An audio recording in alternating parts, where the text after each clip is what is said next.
ஆதன் news நேயர்களுக்கு வணக்கம். நான் பத்மாவதி. விரிவான செய்திகளை பார்ப்பதற்கு முன் தலைப்புச் செய்திகளை பார்க்கலாம். தந்தை பெரியார் குறித்து அவதூறு பேசியதாக எழுந்த புகார். ஈரோட்டில் நாம் தமிழர் கட்சி ஒருங்கிணைப்பாளர் சீமான் கொடும்பாவியை எரித்து தந்தை பெரியார் திராவிட கழகத்தினர் போராட்டம். கோவையில் மாட்டிறைச்சி உணவை விற்பனை செய்ய எதிர்ப்பு தெரிவிக்கப்பட்ட விவகாரம். பாதிக்கப்பட்ட தரப்பினர் கோவை மாநகர காவல் ஆணையரிடம் புகார் மனு. ஈரோட்டில் உள்ள தனியார் நிறுவனத்தில் 3வது நாளாக நடைபெற்ற வருமான வரி சோதனை. பல்வேறு ஆவணங்களை கைப்பற்றி விசாரணை. தமிழகத்தில் ஒருபோதும் டங்ஸ்டன் திட்டம் நிறைவேறாது. மேலூர் பகுதியில் பாதிக்கப்பட்ட மக்களை சந்தித்து அமைச்சர் மூர்த்தி உறுதி. கர்நாடக மாநில துணை முதல்வர் DK சிவக்குமார் கும்பகோணம் வருகை. பிரசித்தி பெற்ற பிரத்யங்கரா தேவி ஆலயத்தில் சுவாமி தரிசனம். தஞ்சை பெண்கள் கலைக்கல்லூரியில் களை கட்டிய பொங்கல் விழா. பாரம்பரிய முறையில் பொங்கல் வைத்து மாணவிகள் உற்சாகம். இனி தொடர்வது விரிவான செய்திகள். தமிழ்நாட்டில் ஒருபோதும் டங்ஸ்டன் திட்டம் வராது என மேலூர் கிராம மக்களை சந்தித்து திட்டவட்டமாக தெரிவித்த அமைச்சர் மூர்த்தி, ஒரு காலத்திலும் இந்த திட்டத்தை முதலமைச்சர் வரவிட மாட்டார் என உறுதிபட கூறினார். மதுரை மாவட்டம் மேலூர் அருகேயுள்ள அரிட்டாப்பட்டியில் டங்ஸ்டன் சுரங்க திட்டத்தை எதிர்த்து பொதுமக்கள் பல்வேறு போராட்டங்களை நடத்தி வருகின்றனர். இந்த நிலையில் போராட்டம் நடத்தியவர்களை நேரில் சந்தித்த தமிழக வணிக வரித்துறை அமைச்சர் மூர்த்தி, அரிட்டாப்பட்டி, நாயக்கர்பட்டி மற்றும் வல்லாளப்பட்டி ஆகிய கிராமங்களை உள்ளடக்கிய மேலூர் பகுதியில் ஒருபோதும் டங்ஸ்டன் சுரங்க திட்டம் வராது என்று திட்டவட்டமாக தெரிவித்தார். டங்ஸ்டன் சுரங்க திட்டம் வரக்கூடாது என்பதற்காக சட்டப்பேரவையில் அனைத்து கட்சி ஆதரவோடு தீர்மானம் இயற்றிய மத்திய அரசுக்கு அனுப்பி வைக்கப்பட்டுள்ளதாக கூறினார். ஆகையால் மக்கள் அச்சம் கொள்ள தேவையில்லை என்று அமைச்சர் மூர்த்தி அரிட்டாப்பட்டியில் பொதுமக்களை கேட்டுக் கொண்டார். பின்னர் செய்தியாளர்களிடம் பேசிய அமைச்சர் மூர்த்தி, இங்கிருந்து ஒரு பிடி மண்ணை கூட அள்ள முடியாது என்று சட்டமன்றத்தில் நிதியமைச்சர் கூறியிருப்பதை சுட்டிக்காட்டினார். யார் எதை பற்றி சொன்னாலும் இந்த பிரச்சினையில் தமிழக அரசு மக்களுக்கு பாதுகாப்பாக இருக்கும் என்று அமைச்சர் மூர்த்தி உறுதிபட கூறினார். இதனைத் தொடர்ந்து அமைச்சர் மூர்த்தி வல்லாளப்பட்டி, கிடாரிப்பட்டி, தெற்கு தெரு, நரசிங்கம்பட்டி ஆகிய கிராமங்களுக்கு சென்று அங்குள்ள மக்களை சந்தித்து தமிழக அரசின் நிலைப்பாட்டை எடுத்துரைத்தார். ஒருபோதும் டங்ஸ்டன் வரக்கூடாது என்பதனை சட்டமன்றத்திலே அனைத்து கட்சியினுடைய ஆதரவோடு ஒருமனதாக சட்டத்தை நிறைவேற்றி ஒன்றிய அரசுக்கு அனுப்பி வைத்திருக்கிறார்கள். இந்த திராவிட மாடலுடைய ஆட்சி என்றைக்குமே இந்த மேலூர் பகுதியில் டங்ஸ்டனுக்கு வருவதற்கு அனுமதிக்காது, இங்கிருந்து ஒருபடி மண்ணை கூட அள்ள முடியாது என்று நேற்று சட்டமன்றத்தில் நிதியமைச்சர் அவர்களும் பேசியிருக்கிறார். மாண்புமிகு முதலமைச்சர் அவர்களும் மக்களை சந்தித்து மாவட்ட ஆட்சியர், மாவட்ட கண்காணிப்பாளர், RDO அனைத்து அதிகாரிகளையும் அழைத்து சென்று நேரடியாக மக்களிடத்திலே இந்த கருத்தை சொல்லி வந்திருக்கிறோம். ஈரோட்டில் தந்தை பெரியார் திராவிட கழகத்தினர் நாம் தமிழர் கட்சி ஒருங்கிணைப்பாளர் சீமான் கொடும்பாவியை எரித்து போராட்டத்தில் ஈடுபட்டனர். தந்தை பெரியார் குறித்து அவதூறாக பேசிய சீமானை கண்டித்து அவரது கொடும்பாவியை எரிக்கப் போவதாக தந்தை பெரியார் திராவிட கழகத்தினர் அறிவித்திருந்தனர். அதன்படி ஈரோடு பன்னீர்செல்வம் பூங்காவில் சீமானின் உருவபொம்மையை எரித்து அவர்கள் ஆர்ப்பாட்டத்தில் ஈடுபட்டனர். தகவல் அறிந்து அங்கு வந்த போலீசார் ஆர்ப்பாட்டக்காரர்களை தடுத்து நிறுத்தி தீயை அணைத்தனர். இது தொடர்பாக 3 பேரை கைது செய்து இந்த போராட்டத்திற்கு மத்தியில் தந்தை பெரியார் திராவிட கழகம் மற்றும் பல்வேறு கட்சிகளைச் சேர்ந்தவர்கள் ஈரோடு மாவட்ட காவல் கண்காணிப்பாளர் அலுவலகத்தில் சீமானுக்கு எதிராக புகார் மனுவை அளித்துள்ளனர். தொடர்ந்து தந்தை பெரியாரை தரக்குறைவாக பேசிவரும் சீமானை கைது செய்ய வேண்டும் என அந்த மனுவில் கோரிக்கை விடுக்கப்பட்டுள்ளது.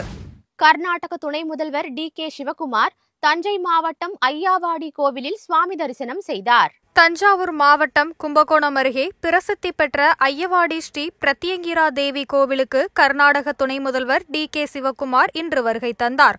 ஹெலிகாப்டர் மூலம் கும்பகோணம் வருகை தந்த அவருக்கு காவல்துறை அணிவகுப்பு மரியாதை கொடுக்கப்பட்டது.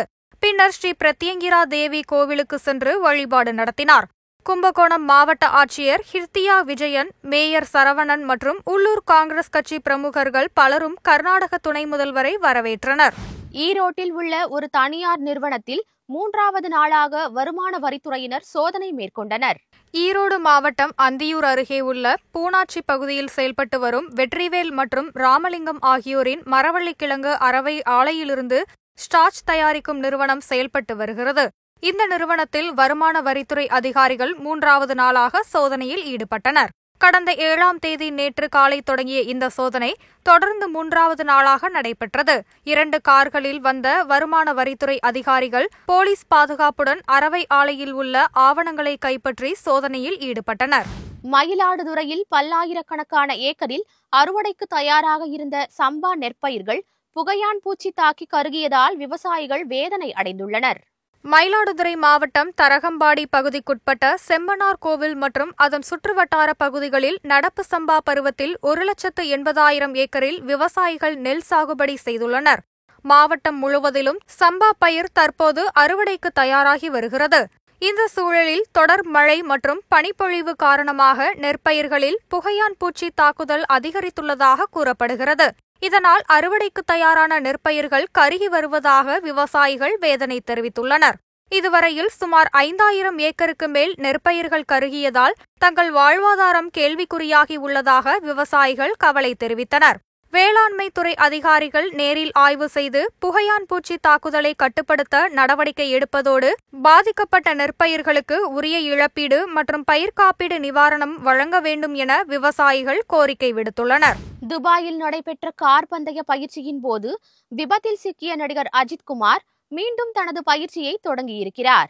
கார் பந்தய வீரரான நடிகர் அஜித்குமார் தேசிய மற்றும் சர்வதேச அளவான பல்வேறு போட்டிகளில் பங்கேற்று வருகிறார். அண்மையில் பயிற்சியின் போது விபத்து ஒன்றில் சிக்கிய அவர் அதிலிருந்து மீண்டு தற்போது மீண்டும் பந்தயத்திற்கு தயாராகிக் கொண்டிருக்கிறார். நாளை தொடங்கி 12ஆம் தேதி வரை நடைபெறவுள்ள 24H துபாய் 2025 கார் பந்தயத்தில் அஜித்குமார் ரேசிங் குழு பங்கேற்கிறது. இதற்காக தற்போது துபாயில் நடிகர் அஜித்குமார் தீவிர பயிற்சியில் ஈடுபட்டுள்ளார். இந்த பந்தயம் அஜித்குமாரின் கார் பந்தய வாழ்க்கையில் முக்கியமானதாக இருக்கும் என்று எதிர்பார்க்கப்படுகிறது. கோவை கணபதி உடையாம்பாளையம் பகுதியில் மாட்டிறைச்சி உணவை விற்பனை செய்யக்கூடாது என பாஜக பிரமுகர் ஒருவர் மிரட்டியதாக கூறப்படும் விவகாரத்தில் பாதிக்கப்பட்ட தரப்பினர் கோவை மாநகர காவல் ஆணையரிடம் புகார் தெரிவித்துள்ளனர். உடையம்பாளையம் 3 சந்திப்பு பகுதியில் ரவி அபிதா தம்பதியினர் தள்ளுவண்டியில் வைத்து உணவுக்கடை நடத்தி வருகிறார்கள். அசைவ உணவுகளை விற்பனை செய்யக்கூடாது என்றும் குறிப்பாக மாட்டிறைச்சி உணவை விற்கக்கூடாது என்றும் சொல்லி அப்பகுதியைச் சேர்ந்த சுப்பிரமணி என்ற பாஜக பிரமுகர் அவர்களை மிரட்டியதாக கூறப்படுகிறது. இது தொடர்பான வீடியோ பதிவால் பிரச்சினை மேலும் தீவிரமானது. காவல்துறையினர் இதுகுறித்து விசாரணை நடத்திய நிலையில் கோவில் இருக்கும் பகுதி என்பதால் அசைவ உணவு வகைகளை விற்பனை செய்யக்கூடாது என தான் கூறியதாக பாஜகவின் சுப்பிரமணி இதுகுறித்து கருத்து தெரிவித்தார். இந்த விவகாரத்தில் காவல்துறை உதவி ஆய்வாளர் ஒருவரும் தங்களை மிரட்டியதாக பாதிக்கப்பட்ட தரப்பினர் கூறியுள்ளார்கள். இதனைத் தொடர்ந்து அவர்கள் இந்த பிரச்சினை குறித்து கோவை மாநகர காவல் ஆணையரிடம் மனு அளித்திருக்கிறார்கள். தங்கள் உயிருக்கு அச்சுறுத்தல் இருப்பதாகவும் மீண்டும் கடை வைக்க அனுமதி வேண்டும் எனவும் மனுவில் அவர்கள் குறிப்பிட்டிருக்கிறார்கள். கடைசி நேரத்தில் ஏற்பட்ட பிரச்சனையால் இஸ்ரோவின் ஸ்பார்டெக்ஸ் ஒருங்கிணைப்பு பணி மீண்டும் ஒத்திவைக்கப்பட்டுள்ளது.